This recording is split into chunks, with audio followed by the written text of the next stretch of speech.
Hello दोस्तों, welcome back to my channel. इस video में हम कागज मूवी को एक्सप्लेन करने वाले हैं, जो पूरी तरह से कॉमेडी है और थोड़ी सी इमोशनल भी है। दोस्तों जरा सोचिए, अगर कोई आपको मृत घोषित कर दे, यानी सरकारी कागजात पे लिख दे कि आपकी मौत 10 साल पहले ही हो चुकी है, तो आपको कैसा लगेगा? कुछ ऐसी ही है ये कहानी। ये मूवी लाल बिहारी मृतक नाम के व्यक्ति के जीवन पर आधारित है, जिन्होंने 18 साल के लंबे संघर्ष के बाद खुद को जीवित साबित किया था। तो आइए दोस्तों मूवी को स्टार्ट करते हैं। पर इससे पहले अगर आप मेरे चैनल पर नए हैं तो प्लीज मेरे चैनल को सब्सक्राइब जरूर कर दें। तो कहानी शुरू होती है यूपी के खलीलाबाद के एक छोटे से गांव में रहने वाले भरत लाल से, जो एक बैंड मास्टर होता है। वो अपनी पत्नी रुक्मणी और अपने बच्चों के साथ खुशी से जीवन जी रहा होता है। एक दिन पंडित जी भरत लाल को अपना काम और बढ़ाने के लिए बैंक से लोन लेने की सलाह देता है, पर भरत लाल ऐसा करने से मना कर देता है। ये बात उसकी पत्नी भी सुन लेती है और वो लोन लेने के लिए उसे फोर्स करती है। भरतलाल ना चाहते हुए भी अपनी पत्नी के कहने पर लोन लेने के लिए बैंक चला जाता है, जहां उससे लोन के बदले गिरवी रखने के लिए जमीन के कागजात मांगे जाते हैं। तब भरतलाल को खलीलाबाद में रहने वाले अपने चाचा चाची की याद आती है, जिसके साथ हिस्सेदारी में उसकी भी कुछ जमीनें होती है। अगले दिन भरतलाल अपने जमीन के कागज लेने के लिए अपने चाचा चाची के पास चला जाता है, जहां उसे पता चलता है कि कागजों के मुताबिक वो मर चुका है और उसकी जमीन उसके चाचा ने अपने बेटों में बांट दी है। ये सुनकर वो हैरान रह जाता है। उसे लेखापाल की बातों पर बिल्कुल भी यकीन नहीं होता है। पर जब वो वापस आकर के अपने चाचा के मुंह से सुनता है कि उन लोगों ने सारी जमीन अपने बच्चों में बांटकर उसे मृत घोषित कर दिया है, क्योंकि भरतलाल अपने पिता का इकलौता संतान था और उसके चाचा के 3 बेटे थे। ये सब सुनने के बाद भरतलाल अपने घर वापस आता है और वो लोगों को इकट्ठा करके बाहर बैठा हुआ होता है। तब उससे पूछते हैं कि कौन मर गया है। इस बात पर भरतलाल कहता है कि हम मर गए हैं। गांव के सभी लोग ये सुनने के बाद भरतलाल का मजाक बनाने लगते हैं। बड़े लोग तो भरतलाल को बहुत मान ही रहे थे, साथ साथ बच्चे भी उनको चिढ़ाने लगते हैं। इससे परेशान होकर के भरतलाल अपने परेशानियों से छुटकारा पाने के लिए गांव के सरपंच के पास जाता है। सरपंच उसकी बातों को सुनने के बाद कहता है कि कल हम प्रमाण पत्र पर लिख देंगे कि भरतलाल अभी जिंदा है। लेकिन अगले दिन जब भरतलाल सरपंच के पास पहुंचता है तो सरपंच उसे प्रमाण पत्र देने से इनकार कर देता है, ये कहकर कि जब शंकर जी ने तुम्हें मार दिया है तो हम कैसे तुम्हें जिंदा कर सकते हैं। यानी लेखापाल ने जब खुद ये लिख दिया है कि तुम मर चुके हो तो हम कुछ नहीं कर सकते हैं।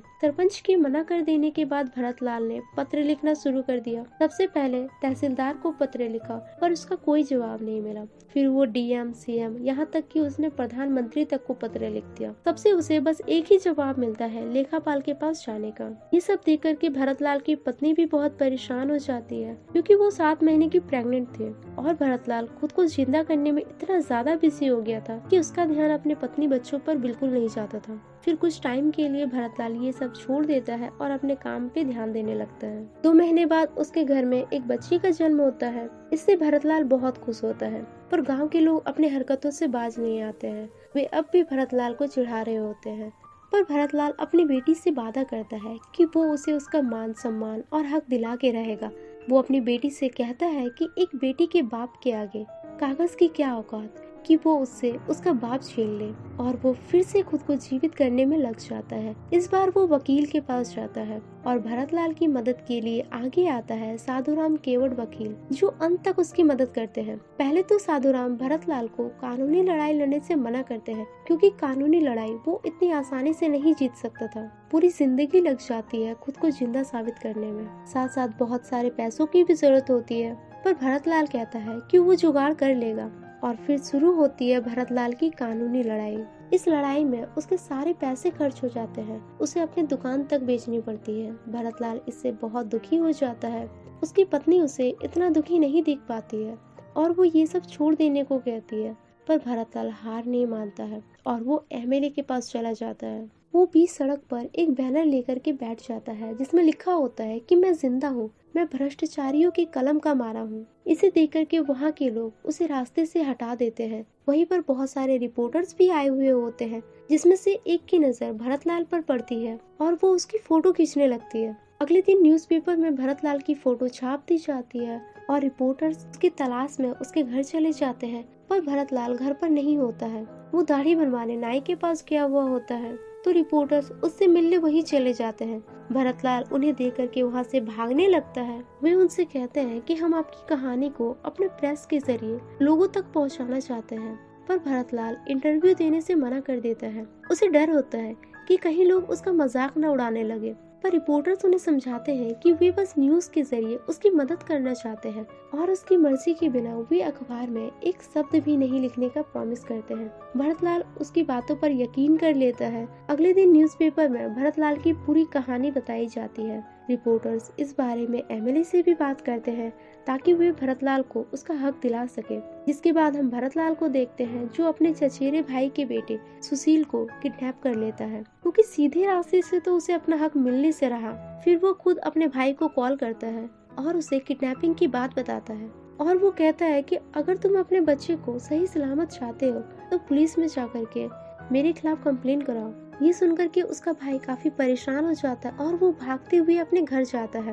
वो अपने भाइयों को इस बारे में बताता है और फिर सब मिल करके पुलिस स्टेशन जाने लगते हैं। पर तभी उसकी माँ कहती है कि ये सब बस भरत की एक चाल है। वो चाहता है कि हम उसके खिलाफ पुलिस में कंप्लेन लिखवाएं और उसका नाम आ जाए सरकारी कागजात में, जिससे वो जिंदा हो जाए। वरना जो इंसान एक चूहा तक नहीं मार सकता है वो किसी की किडनैपिंग क्या करेगा।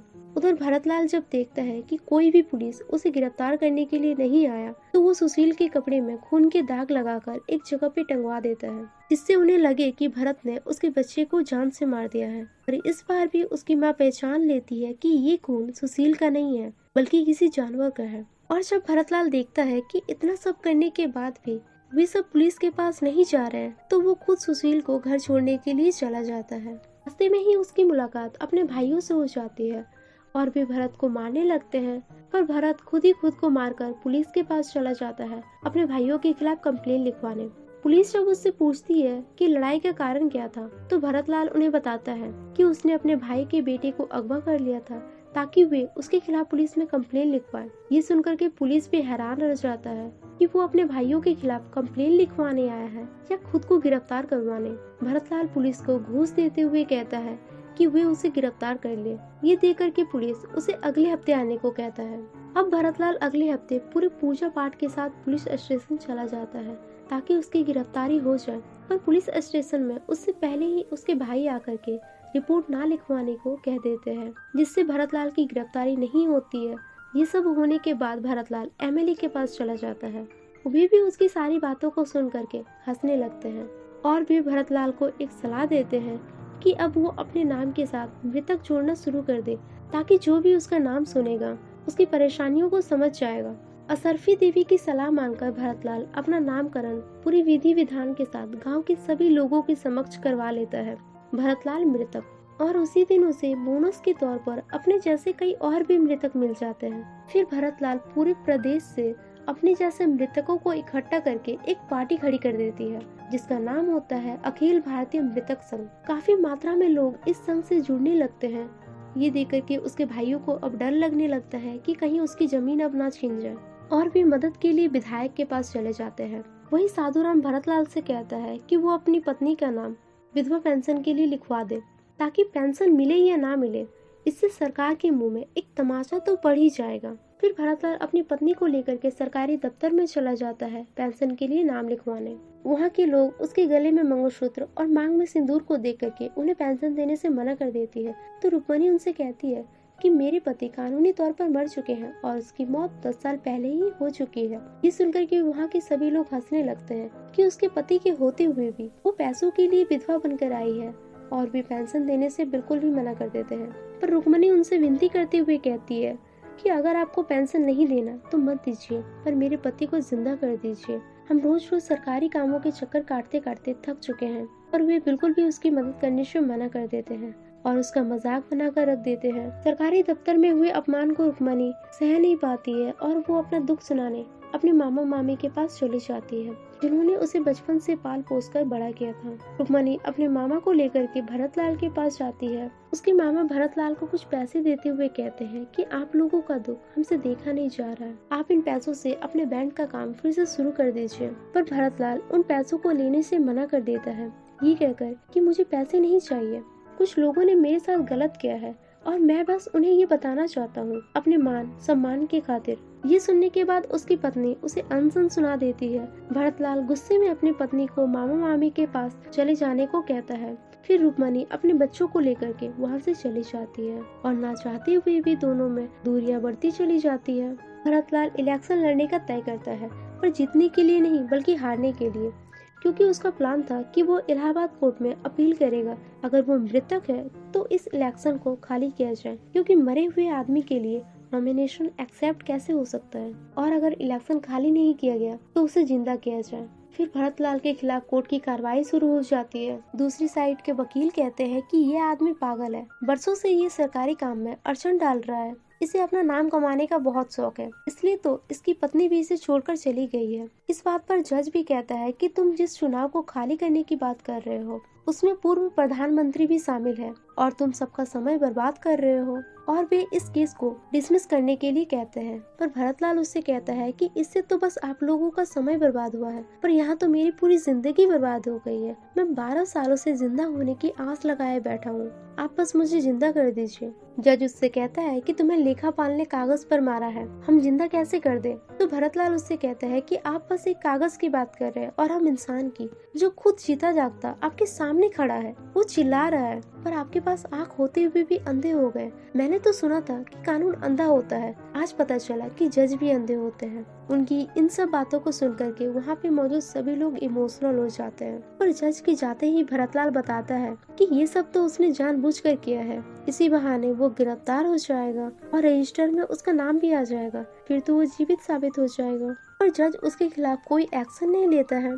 फिर भरतलाल ने असरफी देवी की सिफारिश से विधानसभा की डिजिटल गैलरी का पास बनाया और वो कांड कर दिया जो उत्तर प्रदेश विधानसभा के इतिहास में आज भी दर्ज है। वो पूरे विधानसभा में पर्ची फेंक देता है और कहता है कि हमें जिंदा करो, हमें मुर्दा कर दिया गया है। वो अपने हक की मांग करता है, पर वहाँ की सिक्योरिटी उसे पकड़कर बाहर निकाल देते हैं और बुरी तरह से उसकी पिटाई करते हैं, जिसके बाद भरतलाल बिल्कुल से टूट जाता है। इस वक्त उसे अपने बीवी और बच्चों का साथ चाहिए होता है, तो वो रुक्मणी के पास जाकर के उसे वापस घर आने को कहता है, पर रुक्मणी उसे वापस जाने से मना कर देती है और वो कहती है कि इस वक्त हम वहाँ पर जाकर के तुम्हारे टूटे हुए हौसले को और तोड़ना नहीं चाहते हैं। इतने सालों तक जिस हक के लिए तुम लड़ रहे हो, अब तो तुम्हें उसे जीतना ही होगा, हम सबके लिए। तुम एक पागल थे, पागल हो और पागल ही रहो, और जब तुम जीत जाओगे तो हम खुद वापस आ जाएंगे। ये सब सुनने के बाद भरतलाल का हौसला और भी मजबूत हो जाता है। अब वो एक आखिरी लड़ाई लड़ने जा रहा होता है,